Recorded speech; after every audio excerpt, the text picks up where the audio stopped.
স্পিনের বিপক্ষে ব্যাটসম্যানদের দক্ষতা বাড়াতে প্রথমবারের মতো স্পিন বোলিং মেশিন এনেছে বিসিবি।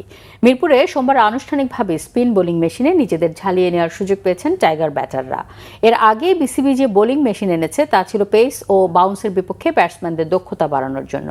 কিন্তু আন্তর্জাতিক ক্রিকেটে কোয়ালিটি স্পিনের বিপক্ষে টাইগার ব্যাটাররা বরাবরই দুর্বল। তাই তাদের দক্ষতা বাড়াতে ইংল্যান্ড থেকে এই স্পিন বোলিং মেশিন এনেছে বিসিবি। প্রায় 10,000 পাউন্ড, যা বাংলাদেশি মুদ্রায় প্রায় 16 লাখ টাকা দিয়ে কেনা হয়েছে। ওজনে বেশ ভারী হওয়ায় জাহাজে করে আনতে হয়েছে তা। এই বোলিং মেশিনের নাম মার্লিন বাইবোলা। ইংল্যান্ড, অস্ট্রেলিয়া এবং নিউজিল্যান্ড ক্রিকেট বোর্ড দীর্ঘদিন এই মেশিন ব্যবহার করে আসছে। এই স্পিন বোলিং মেশিন বিশেষ সুবিধাগুলো হচ্ছে, এটা দিয়ে অফ স্পিন, লেগ স্পিন এবং আর্মার 3 ধরনের বল খেলা যায়। প্রয়োজনে বলের লেন্থ পরিবর্তন করা এবং পেস বাড়ানো কমানো যায়। এছাড়া এটা ম্যানুয়ালি এবং অটোমেটিক এবং 2 পদ্ধতিতেই চালানো যায়। অটোমেটিক সিস্টেমে মেশিনে একসাথে 25 থেকে 30টা বল ডেলিভারি দেওয়া যায়, যাতে একজন ব্যাটার নেটে অনেকগুলো বল খেলে নিজের দক্ষতা বাড়াতে পারেন।